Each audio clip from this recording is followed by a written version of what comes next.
العروبة وحدة صنع الآن. ما زالت الكرة الآن في اللمسة الأخيرة. عاد دودينا للمتعة والشغف والإثارة، وعود حياة مرة أخرى بعد غياب 12 عاما.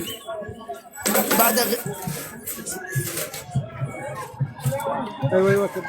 بعد من المتعة والإثارة، العروبة والأهلي يعودون للمنافسة الشرسة، للمنافسة التي هي على مستوى المحافظات أو على مستوى الدولة اليمنية، بين القمة التي تحمل الكثير من الشغف هنا في العاصمة صنعاء. تعود الأمة اليمني وتعود معه متعة كثيرة من أيام التي مضت. نعم، قد تعود المتعة وقد تعود للإثارة وقد تعود إلى الندية. إنها ليلة الحماس، ليلة الروح، ليلة الإجابة. يا لها من قمة، يا لها من حماس، يا لها من ندية.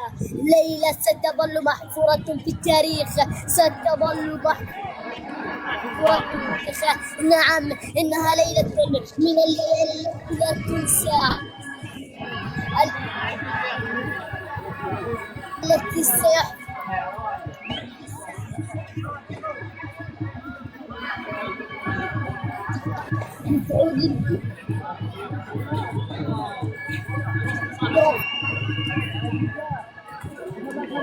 لمصلحة الأهلي والعروبة. براسنا أول وهم يريدون